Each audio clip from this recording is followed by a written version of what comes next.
Hey everybody, welcome back to the Chaotic Little Book Corner. I have been called 6 times today while filming. Why? I don't know.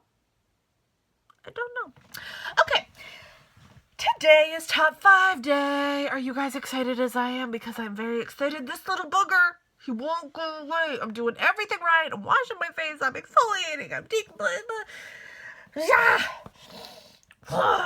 Anyway, okay. Wow, that was aggressive, Acacia. Calm yourself. Okay. Today's top 5 day. I don't have a top 5. What I have is 5 books that I have read and owned that have been on the banned list in the past, because this week is banned book week, I believe, or it might be banned book month. I don't know, but either way, we're going to be talking about banned books today. There are 3 banned books that I do not own: Fahrenheit 519, Fahrenheit 451, Catch-22, and American Psycho. I need to read Catch-22 and American Psycho. All 3 of those are still on the banned book list in the US, so I need to get on that to go against the establishment and be a rebel. Rawr. Yeah, not a rebel. I'm just not. I don't have it in me. My rebellion as a teenager was to eat McDonald's. Damn right I'm not gonna go out and drink like a crazy person and take drugs. I'm gonna go eat chicken nuggets. What? Okay. So the 5 books that I'm going to talk about today are 5 books that have been on banned books lists in the world in the past, and I'm going to talk about why they were banned and just a quick little synopsis, and we're going to move on from there. Book number 1 is Brave New World by Aldous Huxley. This is a novel. This is a bind up of Brave New World and Brave New World Revisited. Brave New World is about 280 something pages, and then the other one would be about 200 something pages as well. Interesting.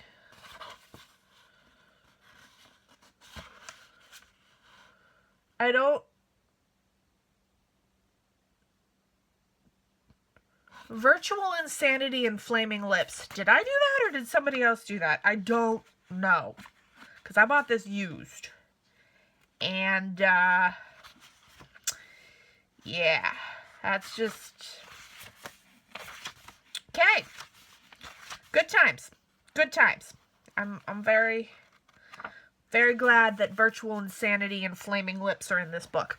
Anyway, this book was banned due to sexual promiscuity being represented in a positive light. Now, that to me is a very interesting thing to kind of latch onto with this book. I don't think any book should be ever banned, censored, or otherwise.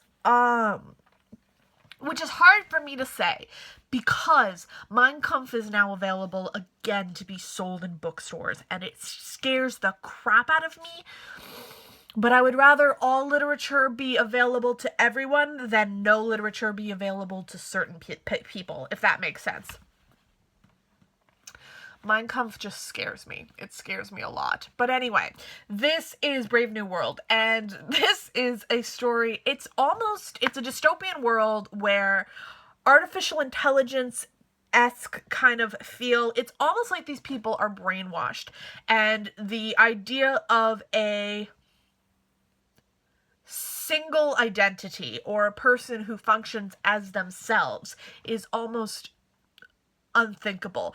And the idea of functioning as a person who wants monogamy is considered weird and abnormal, and the idea of functioning with emotions that are completely relevant are weird and abnormal.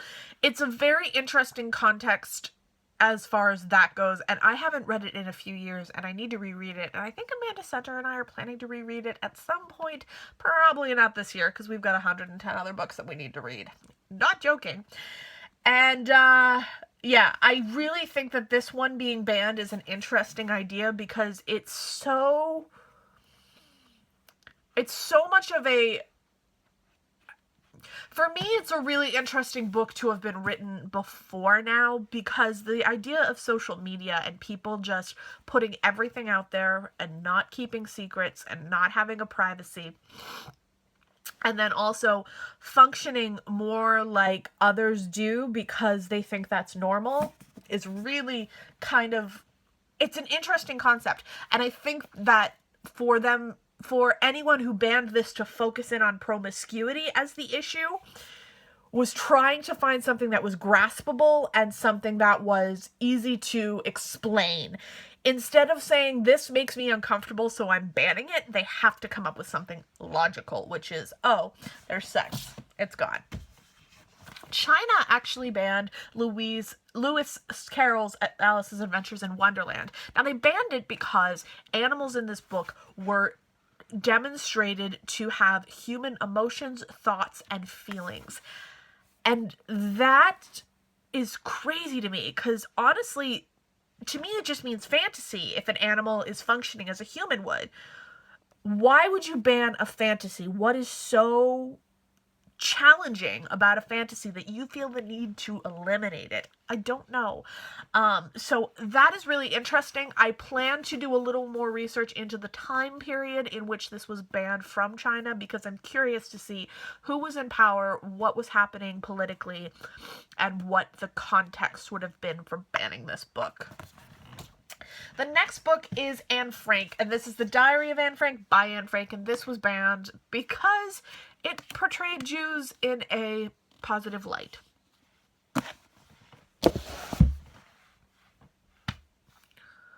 If you don't know what The Diary of Anne Frank is, stop what you're doing. Stop this video. Go read Anne Frank. Or at least figure out who Anne Frank is, and then come back and watch this video again. Because the idea that they are chastising a child's diary around the time when Jews were being murdered for being Jewish, because it portrays Jews in a positive light, meaning Anne Frank is being a good, honest human being in a time of crisis, somebody needs to check themselves. Frankenstein by Mary Shelley. I have just ordered a biography on Mary Shelley because I have a kind of crush. I have a girl crush on Mary Shelley because she did something that I haven't seen done in very many other books. And I may be totally reading into this in a really overly reading into this kind of way. But this book to me holds a mirror up to society and shows them one of two things. First of all, it shows them that society is actually very cruel to the elusive other and to the person who is different. And second of all, it shows me that society is very cruel and awful to people who have a different mind.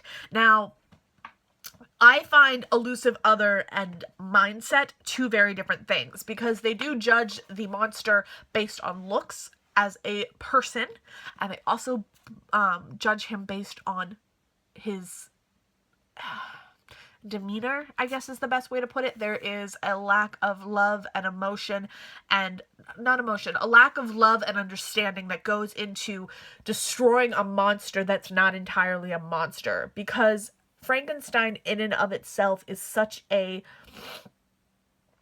hard-hitting book that it's kind of difficult to decipher where the horror kind of story begins and the comment on society ends. I think this is beautifully done, well executed. I absolutely love Frankenstein. I know a lot of people that don't, but for me it's really hard-hitting, especially because I've definitely felt like Frankenstein a couple of times in my life for several different reasons. So I think that's where it is for me. This one I could go on 100 times, like, million rant about because it has so much feeling behind it, and so much that it kind of mirrors what's coming to me in the political field right now, today, in this world, but I'm going to try and keep myself controlled. This is 1984 by George Orwell. George Orwell is no stranger to the banned book world. This is his book about a dystopian world. This is a conversation and a judgment on Big Brother aspects. Stalin is the one who banned it because he could see the similarities between his rulings and the book, and that is all I'm going to say on that, because I don't really want to get too far into it because there's so much I want to say about it that I I don't want to get too political on this channel, because as far as it goes, my politics are very much open. If you want to know what they are, I am not afraid to tell you. I have no issue doing that, but I never want to make anyone feel isolated or unwanted on my channel, so I'm going to leave it alone. And I'm going to just let it be what it is, which is this book is very much a fear that I have of future times in this country. Okay. Those are my 5 books that I own and have read that have been banned in different places across the world in the past, and the 2 books that I really want to get my hands on next are Catch-22 and American Psycho, which I have not read yet, either of them, and I really want to. I am very excited to get into October and start reading creepy books. I'm going to be doing a TBR of my autumn books, because I haven't done a TBR since the beginning of time, and I don't know. I think I'm gonna take a page out of Mercedes' book and do an autumn TBR. And I did the autumn book tag, but there's so many more books that I have to read that I kind of want to get on that. I don't know. We'll see. And then I have my September wrap-up coming tomorrow, I think. I think next week is when I'm going to be doing my video about the bookshop and why I will no longer be shopping there. I also have a video coming to you guys soon talking about how I budget books and how I find cheaper books and how I save money and do all that. And I will be talking to you guys a lot really soon, and I'm going to have a new review week coming up in the next 2 weeks and updating you on all the books that I've read based on books that have been sent to me for review. So a lot of good stuff is coming to you. I will see you guys very soon. It is definitely fall here because it's chilly and I'm loving it. I will see you guys in my next video.